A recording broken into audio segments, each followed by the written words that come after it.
Palavra da Verdade, com Hernandes Dias Lopes. E hoje eu quero partilhar com vocês o texto que está na primeira carta de Paulo aos Tessalonicenses. Tessalonicenses capítulo 4.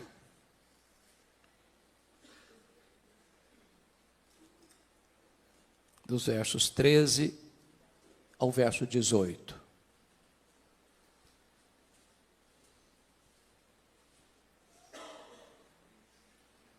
1 Tessalonicenses 4, 13 a 18, lido o texto, mantenha a sua Bíblia aberta comigo, por favor. Não queremos, porém, irmãos, que sejais ignorantes com respeito aos que dormem, para não vos entristecerdes como os demais que não têm esperança. Pois se cremos que Jesus morreu e ressuscitou, assim também Deus, mediante Jesus, trará em sua companhia os que dormem. Ora, ainda vos declaramos por palavra do Senhor isto: nós, os vivos, os que ficarmos até a vinda do Senhor, de modo algum precederemos os que dormem. Porquanto o Senhor mesmo, dada a sua palavra de ordem, ouvida a voz do arcanjo e ressoada a trombeta de Deus, descerá dos céus. E os mortos em Cristo ressuscitarão primeiro.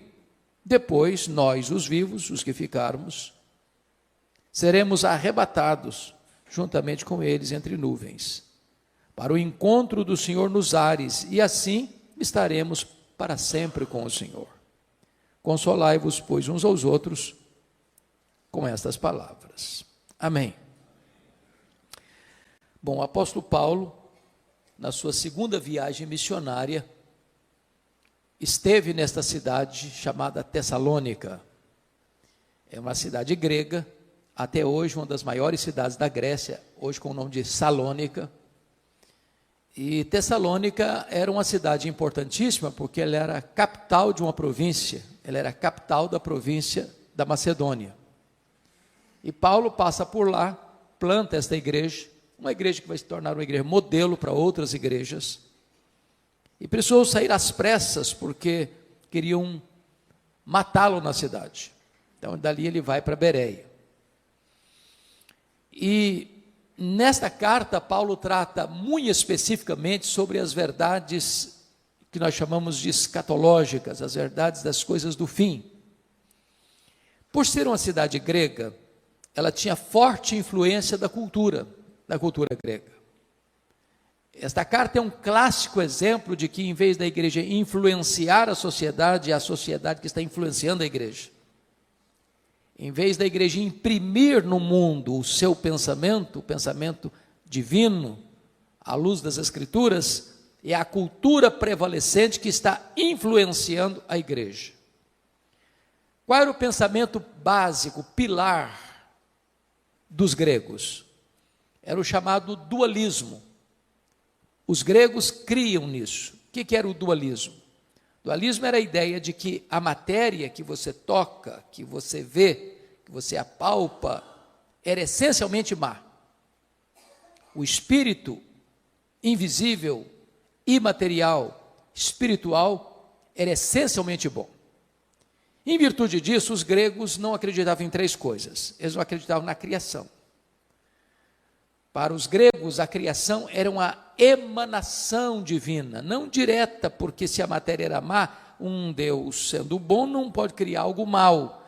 Então a criação veio a ser as últimas emanações da divindade, que já não tinha mais conexão com a divindade. Porque na cabeça dos gregos, a matéria era má. Então eles não acreditavam na criação. Claro, eles não acreditavam na encarnação. Porque para eles Jesus não podia ser Deus e homem ao mesmo tempo. Porque já tinha um corpo material, e se para eles a matéria era má, ele não podia ser essencialmente bom. Se ele não podia ser essencialmente bom, ele não podia ser Deus. Então negavam também a divindade de Cristo, a encarnação de Cristo. Mas, finalmente, os gregos negavam a ressurreição. Na cabeça dos gregos, quando alguém morria, a morte era aplaudida por eles. Porque na cabeça deles, a alma imaterial estava presa num cárcere, numa masmorra chamada corpo. Então, quando alguém morria, na cabeça dos gregos, aquela alma que estava prisioneira no cárcere chamado corpo, era liberta.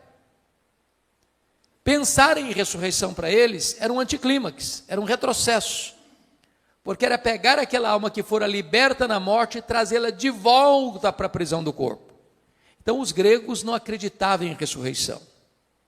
É por isso que quando Paulo pregou em Atenas, a cidade grega, capital da intelectualidade humana, ao ouvirem falar de ressurreição, uns escarneceram. Então, o que estava acontecendo aqui? Quando um crente morria na igreja de Tessalônica, era um desespero só. Porque os crentes de Tessalônica, copiando o que estava acontecendo na sociedade, no mundo, eles não tinham esperança. Não tinha cântico, não tinha celebração, não tinha convicção de céu, não tinha garantia de vida eterna. Olha comigo o versículo 13. Não queremos, porém, irmãos, que sejais ignorantes com respeito aos que dormem, para não vos entristecerdes como os demais que não têm esperança. Paulo está dizendo que o mundo não tem esperança e os crentes não podem viver como o mundo sem essa esperança. Agora, o que ele está querendo dizer aqui com os que dormem? Com respeito aos que dormem, para não vos entristecer como os demais que não têm esperança. E a pergunta que eu faço a vocês: o que é que dorme na hora da morte? É o corpo ou é a alma? O que é que dorme?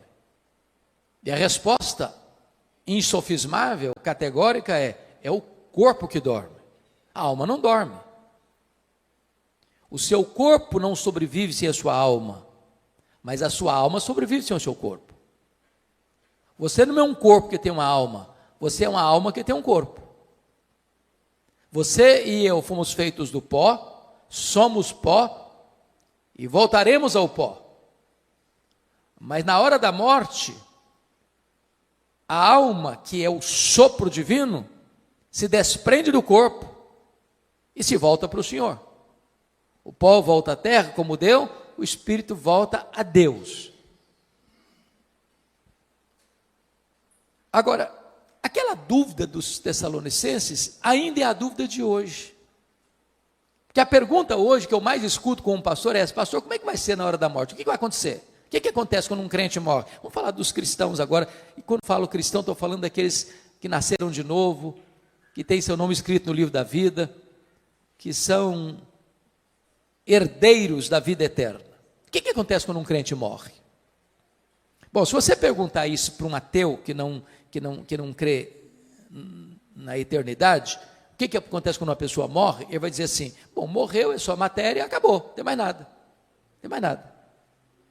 Se você fizesse a pergunta para um defensor do romanismo, da doutrina romana, ele vai dizer: gente, a pessoa não era tão má para ir direto para o inferno, não era tão boa para ir direto para o céu, morreu, vai para o purgatório. Fica lá sofrendo, purgando os pecados, não sabe se 1 ano, se 10 anos, se 100 anos, se 1000 anos, até os pecados serem purgados e aí poder entrar no paraíso. Não tem esperança nisso. Se você fizesse essa pergunta para um espiritualista: o que acontece quando uma pessoa morre? Ele vai dizer: bom, morreu, desencarnou, reencarnou, desencarnou, reencarnou, desencarnou, num processo ad infinitum. Também não tem esperança nisso. Se você fizer a pergunta para uma outra vertente teológica hoje: o que acontece quando uma pessoa morre? Ele vai dizer para você: morreu, a alma fica dormindo, até a segunda vinda de Cristo, inconsciente. Bom, mas isso também não tem esperança. O que a Bíblia diz? O que a Bíblia diz? Quando um crente morre, a Bíblia diz lá em 2 Coríntios 5,8, que morrer é deixar o corpo e habitar com o Senhor. E o Senhor não está na sepultura dormindo. O que a Bíblia diz? Filipenses 1,23 diz que morrer é partir para estar com Cristo, o que é incomparavelmente melhor. E Cristo não está na sepultura. Cristo está sentado no trono. Ele está no céu, de onde intercede por nós. É por isso que Paulo diz: morrer para mim é lucro. Por exemplo, quando Jesus disse àquele ladrão que se arrependeu, na última hora, na 10ª hora, à sua direita, o que Jesus disse para ele? Em verdade te digo que hoje mesmo estarás comigo no paraíso. Bom, Jesus morreu naquele dia, seu corpo foi sepultado, e a sepultura não é o paraíso. Isso porque Jesus, antes de morrer, disse: Pai, nas tuas mãos entrego o meu espírito. Então, o problema dos tessalonicenses é que eles estavam vivendo sem esperança, influenciados pela filosofia e pela cultura dos gregos, deixando de experimentar e usufruir as verdades consoladoras das Escrituras. Mas uma pergunta que é muito comum fazer, e eu acho que todo pastor que está aqui já escutou isso tantas vezes: pastor, como é que vai ser lá no céu? Já que partir é para estar com Cristo, que é incomparavelmente melhor. Como é que vai ser lá? Nós vamos nos conhecer lá no céu?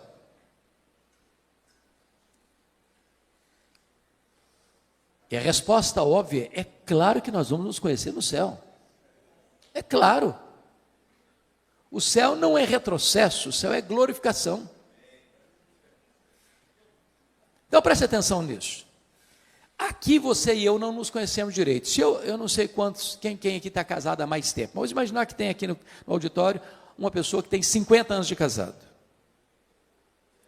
Se eu perguntar para essa mulher assim: você conhece o seu marido? Ela vai responder assim: estou começando a conhecer. Se eu perguntar para o marido: você conhece a sua mulher? Eu falei: rapaz, eu estou arranhando ainda a superfície para conhecer. Os gregos diziam assim: conhece-te a ti mesmo. Os gregos estavam errados. Nem você, nem eu nos conhecemos. Só Deus nos conhece. Eu não sei quanto a você, mas de vez em quando eu fico escandalizado comigo mesmo. Você não fica, não?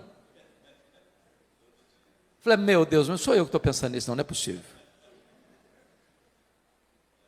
Você e eu não nos conhecemos. Agora, lá no céu, sem as limitações que nós temos aqui, de tempo, de espaço, de conhecimento, nós vamos nos conhecer. Pense só comigo, imagine você conviver com alguém a eternidade inteira sem saber quem ela é. Faz sentido isso? Não faz o mínimo sentido. É óbvio que nós vamos nos conhecer. Agora, um detalhe. Lá no céu não vai ter as mesmas realidades que aqui. Por exemplo, Jesus disse que lá no céu nem se casa, nem se dá em casamento.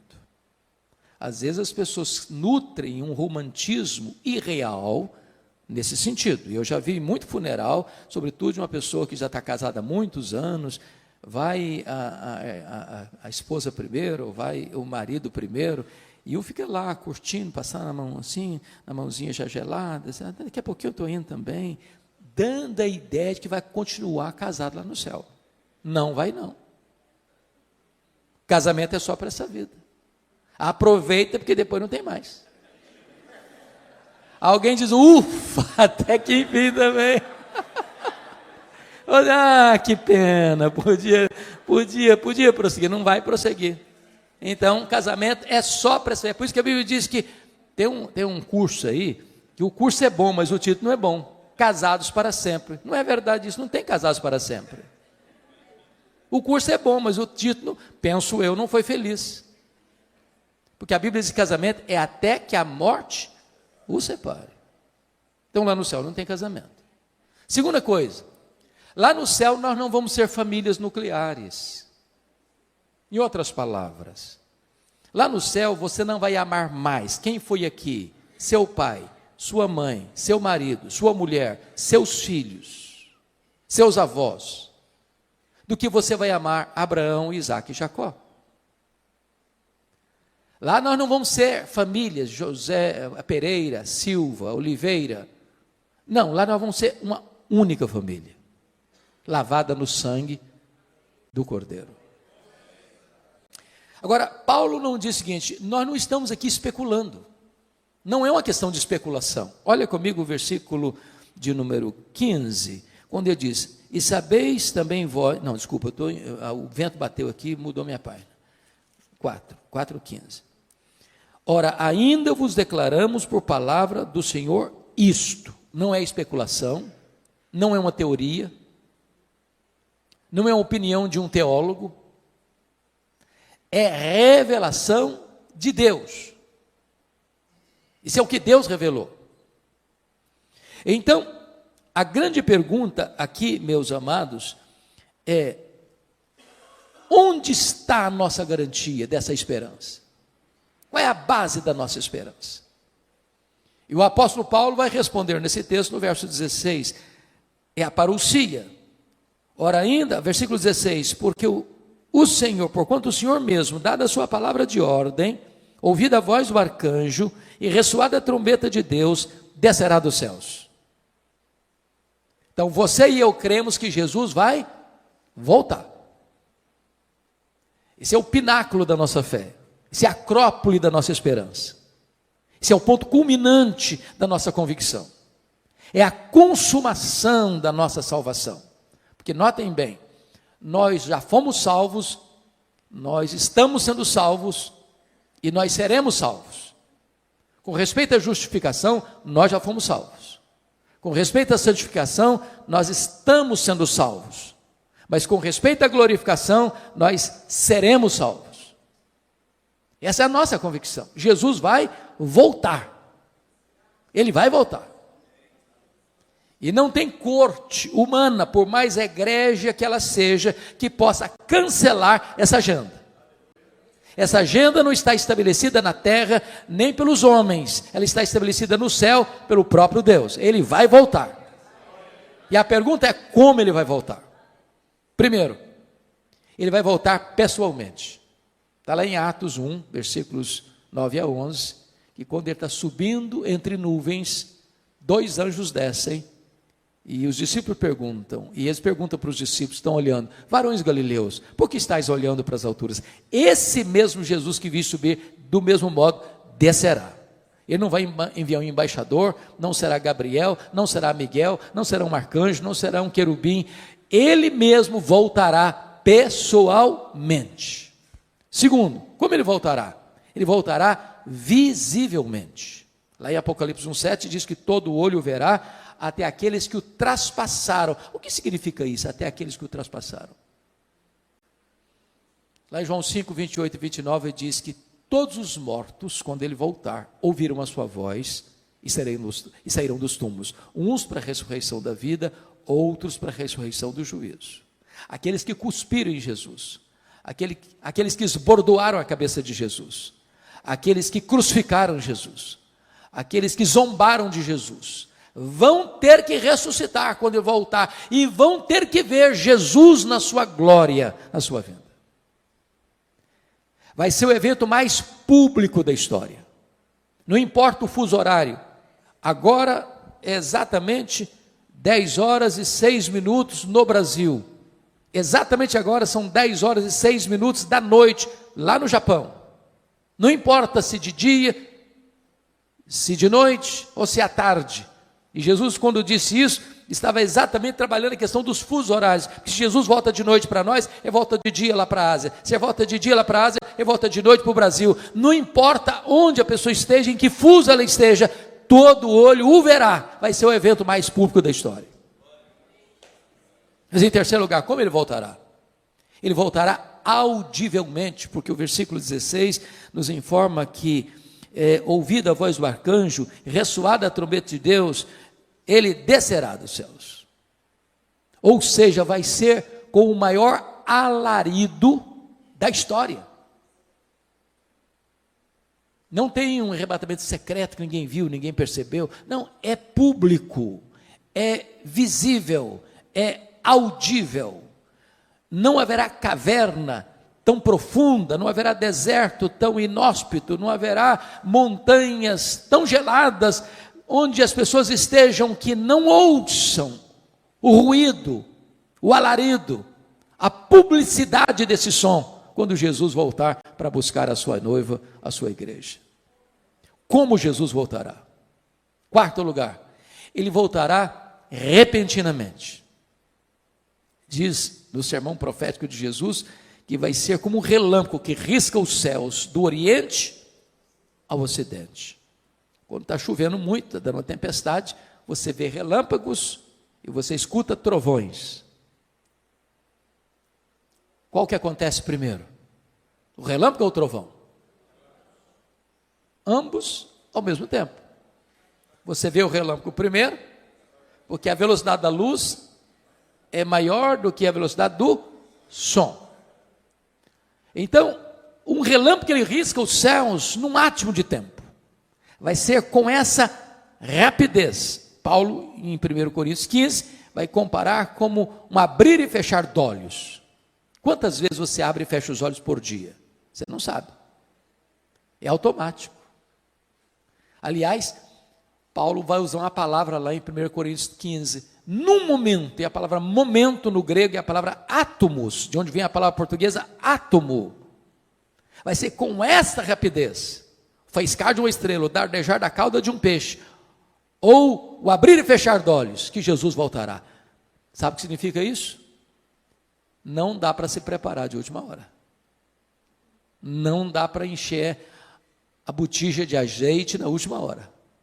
Ou você está preparado agora, ou você será pego de surpresa. Quinto lugar, como Jesus voltará?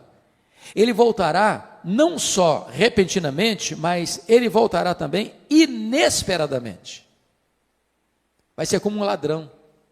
O ladrão não manda um WhatsApp para você dizer, olha, tal dia, prepara um cafezinho, faça um pãozinho de queijo, que eu estou chegando na sua casa. Ele chega de que maneira? De que maneira? Inesperadamente. Você não está aguardando, você não está esperando, e ele chega. Sabe o que significa isso? A volta do Senhor Jesus não será um dia óbvio. Todos aqueles, irmãos, que marcaram a segunda vinda de Cristo, desculpem da expressão bem brasileira, quebraram a cara. Se frustraram. Porque a agenda não está na terra. É da economia da soberania do Deus Pai. Então preste bem atenção nisso. O que a Bíblia diz que se o chefe de família soubesse que horas que o ladrão chegaria, ele se prepararia e não permitiria que ele entrasse. Vai ser assim. Vai ser um dia comum. O dia que você levanta, vai trabalhar, se levanta, vai levar filho na escola, se levanta, vai fazer uma viagem, se levanta e vai ficar em casa mesmo. Não vai ser um dia óbvio, vai ser agora, está tudo indicando que vai ser hoje. Não vai ser assim. Penúltimo lugar, como Jesus voltará? 1 Tessalonicenses 5 diz que vai ser inescapável, uma volta inescapável, vai ser como uma mulher grávida que está para dar à luz. Quando uma mulher está grávida, ela vai dar à luz. Não dá para dizer, está cancelada a gravidez. Pronto, agora não vai mais nascer nada. Não, vai nascer, é inescapável. Em outras palavras, não tem nenhuma autoridade na terra, por mais poderosa que ela seja, pode dizer, Jesus não voltará. Não, é inescapável, ele voltará sim. E ele voltará como o Rei dos Reis, como o Senhor dos Senhores, como o Juiz de vivos e de mortos. Ele voltará para estar assentado no trono e julgar as nações. Finalmente, como ele voltará? Ele voltará vitoriosamente. Ele voltará para matar o anticristo com o sopro da sua boca. Ele voltará para lançar no lago do fogo o anticristo e o falso profeta. Ele voltará para jogar o diabo no lago do fogo, para ser atormentado para toda a eternidade. Ele voltará para lançar no lago do fogo o inferno e a morte. Ele voltará para lançar no lago do fogo todos aqueles cujos nomes não foram encontrados no livro da vida. Ele voltará para colocar todos os inimigos debaixo dos seus pés. Ele voltará para reinar com a sua igreja para sempre e sempre e sempre. É uma vinda vitoriosa. Isso é um pilar da nossa esperança. Jesus voltará. E é curioso que Paulo diz assim, preste bem atenção nisso. Versículo 15. Ora, ainda vos declaramos por palavra do Senhor isso, nós os vivos, os que ficarmos até a vinda do Senhor. Paulo era o maior teólogo e é ainda considerado o maior teólogo da história do cristianismo. Mas ele esperava a segunda vinda de Cristo para os seus dias. Há muitas pessoas que hoje, do alto da sua sapiência teológica, dizem, não, esquece, vai demorar mais de 500 anos ainda, vai demorar mais de 1000 anos ainda. Nenhum de nós tem essa autoridade para dizer isso. Aliás, nós deveríamos estar na ponta dos pés, na linguagem de Pedro, na segunda carta, capítulo 3, aguardando e apressando o dia da vinda do Senhor, e dizendo, Maranata, ora vem, Senhor Jesus. Mas se nós temos a revelação como primeiro pilar da nossa esperança, se nós temos a parousia, a segunda vinda como segundo pilar da nossa esperança, em terceiro lugar, nós temos a ressurreição como terceiro pilar da nossa esperança. Compare aí o versículo 16 na parte B, onde diz, e ressoada a trombeta de Deus, descerá dos céus, e os mortos em Cristo ressuscitarão primeiro. A grande pergunta é, primeiro em relação a quem? Porque é uma vertente teológica que diz que ressuscitarão primeiro em relação aos outros mortos não crentes. Mas não é isso que Paulo está tratando. Não é disso que ele está falando. Ressuscitarão primeiro em relação aos que estiverem vivos. Porque segue o texto. Depois nós, os vivos, os que ficarmos. Então, preste atenção aqui numa coisa importante. Quando um crente morre, estou falando crente salvo, não é crente nominal, não deveria existir desespero, porque quando um crente morre, ele já começa imediatamente, está lá em Hebreus 12, que o espírito é aperfeiçoado para entrar na glória. Já imediatamente ele começa a desfrutar do céu, conscientemente, não fica dormindo, não fica num limbo, já começa a reinar com Cristo, conforme Apocalipse 20. Quando Jesus voltar, cronologicamente falando, aqueles que já estão lá com ele no céu, cujo corpo está na sepultura, dormindo, me dão nota de rodapé, abra um parênteses, eu fecho depois. Por que usa a metáfora dormindo, ou dormir no Senhor? Por que essa metáfora?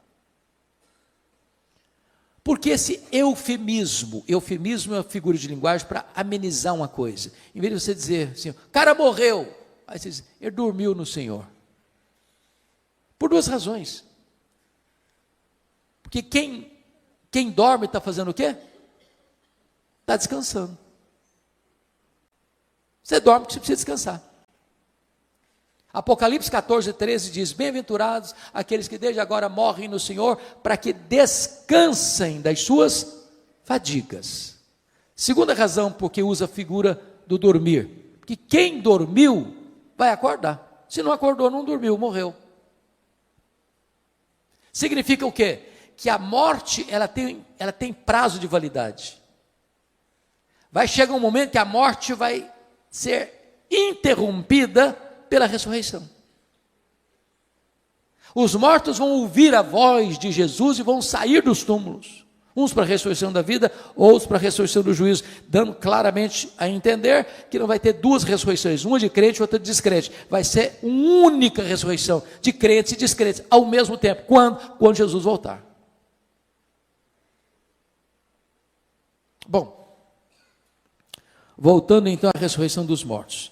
Ele está falando de ressurreição dos mortos, primeiro em relação aos que estiverem vivos, porque aqueles que virão com Jesus, que estão lá desde Abel, voltarão com Jesus, aquela alma que já está glorificada, que já está reinando com Cristo, e agora este corpo que acabou de ressuscitar, com características específicas, um corpo imortal, incorruptível, poderoso, glorioso, espiritual, celestial, semelhante ao corpo da glória do Senhor Jesus. Aquela alma agora então entra dentro deste corpo que está glorificado. Agora sim a glorificação está plena, completa, e então estaremos para sempre com o Senhor. Os que estiverem vivos não podem subir do jeito que nós temos, um corpo mortal e corruptível. Então, 1 Coríntios 15 diz que seremos transformados e arrebatados com o corpo de glória, para estarmos para sempre com o Senhor. Mas a questão é, como é que vai ser o corpo da ressurreição? Paulo não trata aqui, mas Paulo trata desse assunto lá em 1 Coríntios capítulo 15. Eu queria que você fosse rapidinho comigo para lá. 1 Coríntios 15. Por favor, olha aí. Aliás, essa é a pergunta que eu mais escuto como pastor. Como é que vai ser o nosso corpo? Como é que vai ser o nosso corpo? Etc e tal. Aqui Paulo responde isso de forma muito clara. 1 Coríntios 15, a partir do verso 35. Mas alguém dirá, como ressuscitam os mortos? Em que corpo vem? Paulo responde, ironizando com eles, insensatos, ou insensato.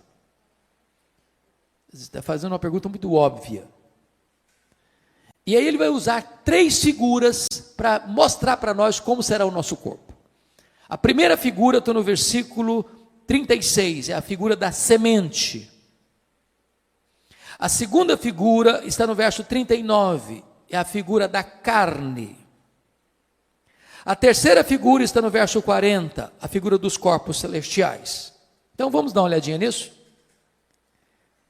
O que Paulo está dizendo no versículo 36 é o seguinte, que quando um crente morre, o corpo dele é uma semente. Quando você semeia na terra uma semente de milho, de feijão, de soja, o que vai brotar dali tem a mesma natureza, mas não é a mesma coisa.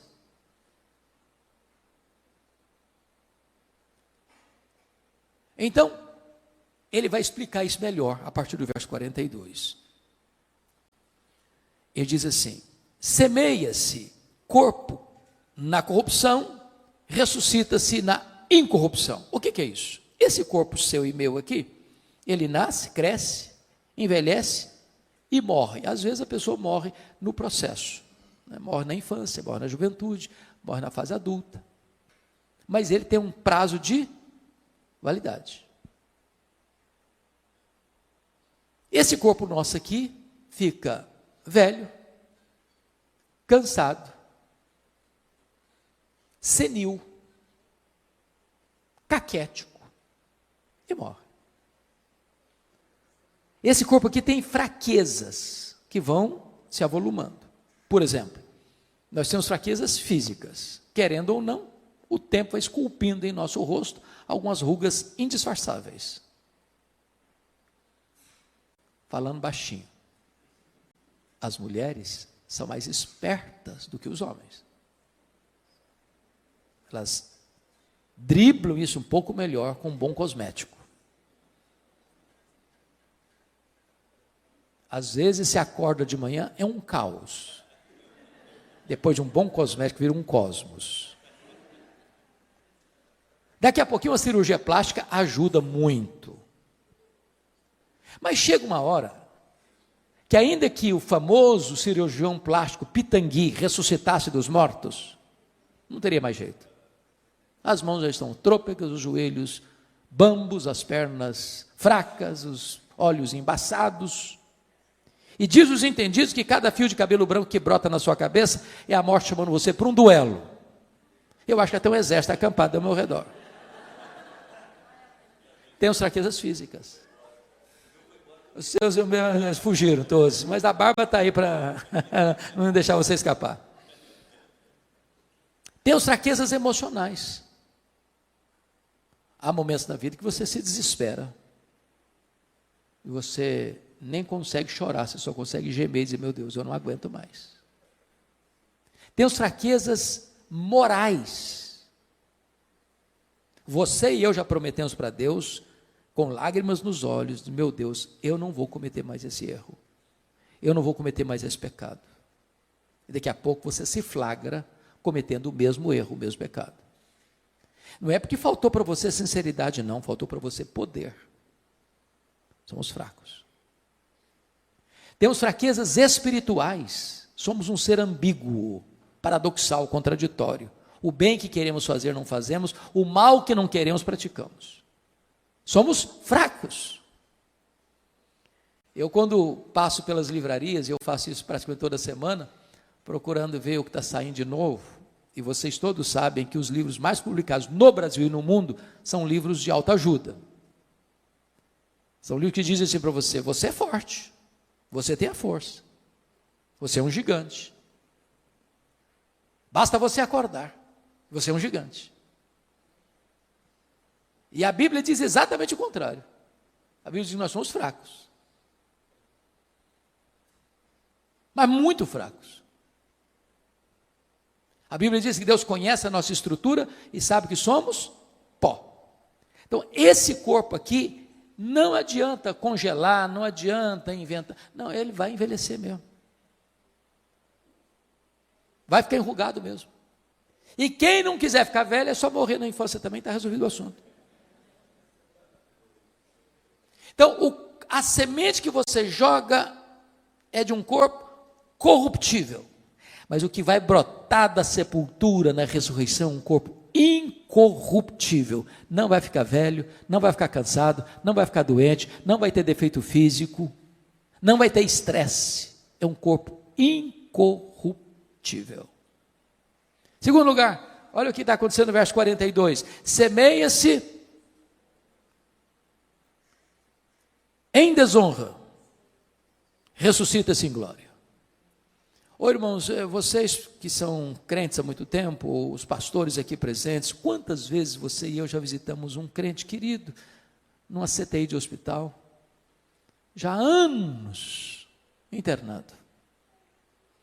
Maurício está aqui, e seu vovô, irmão tão querido, Lair Boechat. Quantos anos, Maurício, você ficou 7 anos em coma. 7 anos em coma.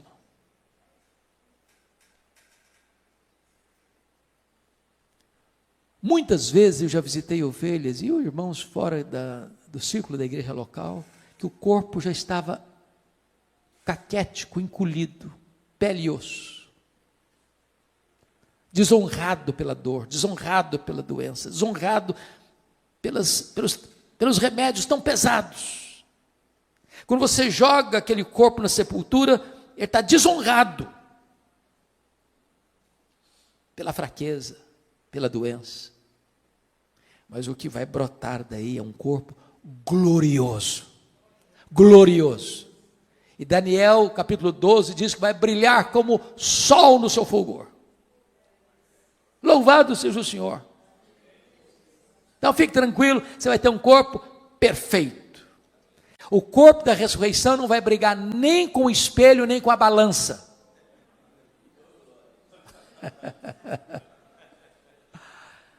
Terceiro, olha o versículo 43. Semeia-se em fraqueza, ressuscita-se em poder. Eu acho incrível, irmãos, o ciclo da vida. Nasce um bebê, pensando lá na roça. Eu fui criado na roça, então alguns aqui também, possivelmente, de igual modo. Nasce um bezerro lá no pasto, ele nasce meio tronchozinho. Daqui a pouquinho, o bichinho já está de pé, daqui a pouquinho já está mamando, daqui a pouquinho já está correndo. Nasce uma criança, é 100% dependente. Chega um ano, totalmente dependente. E aí, de repente, cresce, começa a andar, começa a correr, de repente um adolescente, vaidoso, um jovem com os músculos tonificados, daqui a pouquinho já está adulto, já está andando mais assim, mais moderadamente, daqui a pouquinho já não corre mais, daqui a pouquinho os passos já estão mais lentos, daqui a pouquinho está precisando de uma muleta, daqui a pouquinho está precisando de uma cadeira de rosa, daqui a pouquinho está precisando de uma maca, daqui a pouquinho já está, mais do que um bebê, totalmente dependente de novo. Semeia-se em fraqueza, ressuscita-se em poder. Você quer saber como é que vai ser o nosso corpo poderoso? Olha o corpo de Jesus ressurreto. Ele entrava numa casa fechada, sem precisar abrir a porta. Ele saía lá de Jerusalém e aparecia lá na Galileia, 154 quilômetros, sem precisar percorrer o trecho. Ele foi assunto aos céus com o seu corpo glorificado. Agora deixa eu fazer uma perguntinha. Onde fica o céu? A que distância o céu está da terra? O nosso universo, O nosso universo, diz os estudiosos, tem mais de 93 bilhões de anos-luz de diâmetro. Sabe o que significa isso? Se você voar à velocidade da luz, 300 mil quilômetros por segundo, nessa velocidade você demoraria mais de 93 bilhões de anos para chegar lá. Onde está o céu? Pergunto a vocês, com que velocidade Jesus voltou para o céu? Velocidade da luz? 300 mil quilômetros por segundo? Se ele voltou na velocidade da luz, já está logo ali na esquina do universo ainda, depois de 2000 anos. Sabe o que significa que nós teremos um corpo poderoso? Significa que novos céus e nova terra será todo o ambiente do nosso habitat. Vou dar uma puladinha no céu. Dá uma puladinha na terra. Quanto tempo um anjo gasta para vir do céu à terra? Quanto tempo? Sabe o que significa isso? Nós não estaremos como os anjos, como o corpo ressurreto de Jesus, sujeito às mesmas leis que nos governam agora. É por isso que o hino diz, nem metade da glória celeste jamais se contou ao mortal. Mas vamos à segunda imagem, à segunda figura? Como é que vai ser o nosso corpo? Confira aí comigo agora o versículo 39.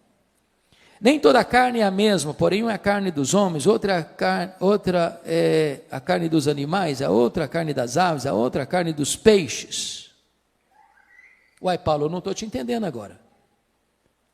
Será que Paulo está dizendo aqui que também os animais, as aves e os peixes vão ressuscitar? É disso que ele está tratando?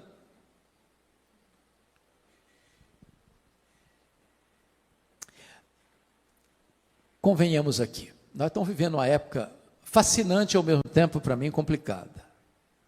A fase dos pets. Eu não tenho nenhum problema com quem tem pet, eu amo animais. Quem tem, diz Provérbios, tem que cuidar bem. Mas eu acho que a nossa geração está confundindo um pouquinho, está passando um pouquinho dos limites.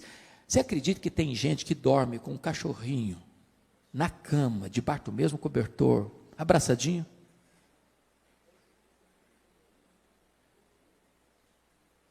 Eu estava num voo internacional há uns 3 anos, lá em Washington, vindo para o Brasil.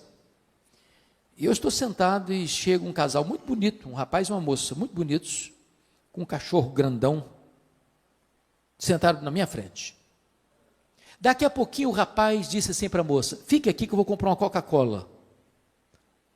O lugar que vendia Coca-Cola ficava a uns 10 metros de onde estavam sentados.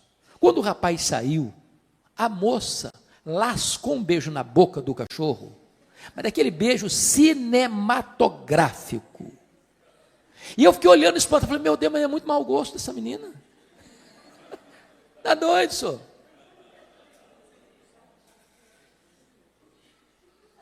Há poucos dias uma irmã me liga, uma irmã da igreja. Falou, pastor, eu estou ligando para o senhor porque eu queria saber se a minha cachorrinha vai para o céu. E eu fiquei meio zonzo com a pergunta, pensando em elaborar uma resposta. Antes de eu dar a resposta, ela disse assim, porque se a minha cachorrinha não for, eu também não quero ir. Falei, é o problema da senhora, eu não vou entrar em briga de família não, o que é isso?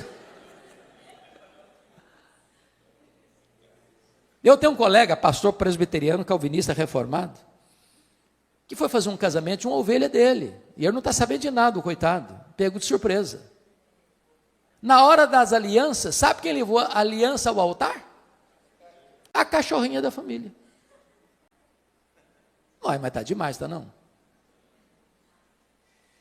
Ô gente, eu sinto muito, mas informar isso. Deus criou 3 tipos de seres: os anjos, os homens e os animais. Voláteis, terrestres e aquáticos. Os anjos são espírito e não têm corpo. Eles não morrem. Os homens têm corpo e espírito. Morre o corpo, o espírito volta para Deus. Os animais, voláteis, terrestres e aquáticos, têm corpo e não têm espírito. Morreu, acabou. Jesus não foi para a cruz para redimir cachorro, peixe e papagaio.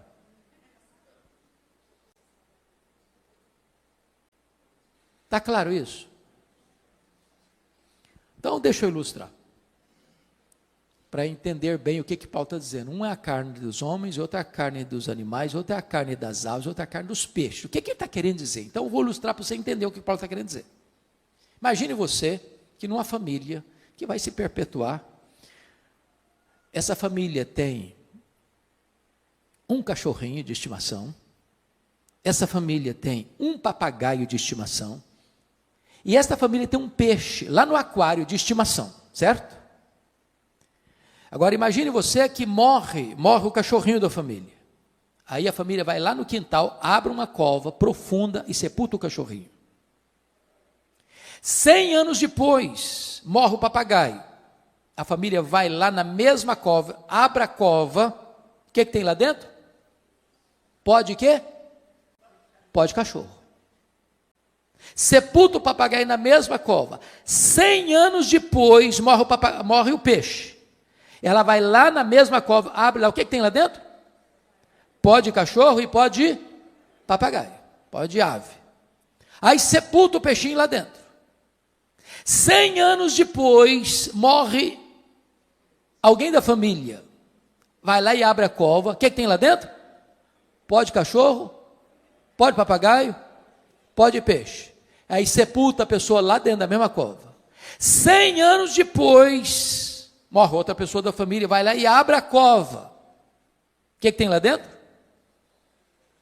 Pode cachorro, pode papagaio, pode peixe, pode gente, pode homem. E na hora que Jesus voltar, como é que vai ser? Está tudo misturado, é pó, tudo é pó, tudo é pó. Tudo é pó. Como é que vai ser então? Vai ressuscitar tudo junto? Vai ressuscitar pó de cachorro? Vai voltar a ressuscitar pó de papagaio, pó de peixe, pó de gente? Não. O que Paulo está nos ensinando, um é a carne dos homens, outra a carne dos animais, outra a carne dos aves, outra a carne dos peixes, mas quando Jesus ressuscitar, só pó de gente vai ouvir a voz dele e sair do túmulo. Pastor, como é que fica esse negócio de cremar? Vai comprometer a ressurreição? Eu pergunto a vocês, o que aconteceu nas Torres Gêmeas do dia 11 de setembro de 2001? 3.000 graus centígrados, viraram pó. O que acontece quando uma pessoa é comida por um monstro marinho que vai soltando partículas do corpo dele para milhares de quilômetros mar adentro? Quando Jesus voltar, todos vão ouvir a sua voz. Não importa se apenas uma partícula de pó, o Senhor que criou o universo sem matéria pré-existente é poderoso para ressuscitar o seu corpo de maneira incorruptível, imortal, poderosa, gloriosa, espiritual e celestial. Mas deixa eu terminar. A última figura que Paulo usa está aí no versículo 40. Também há corpos celestiais e corpos terrestres. Sem dúvida, uma é a glória dos celestiais e outra dos terrestres. Um é a glória do sol, outra é a glória da lua, outra é a glória das estrelas, porque até entre estrela e estrela há diferenças de esplendor, pois assim também é a ressurreição dos mortos. O que Paulo está querendo ensinar com aqui? Eu creio, pastor, que ele está falando aqui daquilo que nós chamamos de galardão. Todos vão brilhar, mas nem todos vão brilhar com a mesma intensidade. Uma é a glória do sol, outra é a glória da lua, outra é a glória das estrelas, porque até entre estrela e estrela há diferença de esplendor. Assim também é a ressurreição dos mortos. Está lá em Daniel 12, que quem a muitos conduzir a justiça brilharão como o sol no seu fulgor. Eu acho aqui para nós que tem alguns crentes que vão chegar no céu meio lusco-fusco. Está escrito lá em 1 Coríntios 3, versículos 11 a 15, que ninguém pode lançar outro fundamento além daquele que já foi posto, o qual é Cristo Jesus. E eu, como prudente construtor, edifiquei sobre o fundamento. Agora, quando se edifica sobre o fundamento, você tem que escolher o material. Tem gente que escolhe material nobre, como ouro, prata e pedras preciosas. Outro vai construir com material perecível, como madeira, palha e feno. O fogo provará a obra de cada um. Se a obra de cada um provada pelo fogo permanecer, esse receberá galardão. Mas se a obra de alguém que construiu sobre o fundamento com material perecível e vai ser consumido pelo fogo, esse vai ser salvo, como que através do fogo mas não receberá galardão. Tem crente que vai entrar no céu com cheiro de fumaça.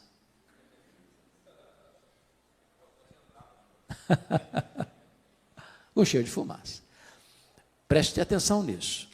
A salvação é de graça, mas o galardão é recebido pelas obras. Você não foi salvo para cruzar os braços e aguardar Jesus voltar. Você foi salvo para servir, para ser um canal de bênção, para ser um embaixador das boas novas, para ser um ministro da reconciliação, para levar a esperança da salvação para outras pessoas. Voltando para Tessalonicenses para encerrar, eu só queria chamar a sua atenção que depois então da ressurreição, está escrito, eu fecho aqui agora, o que vai acontecer? E depois nós, os vivos, os que ficarmos, seremos arrebatados juntamente com eles entre nuvens para o encontro do Senhor nos ares, e assim estaremos para sempre com o Senhor.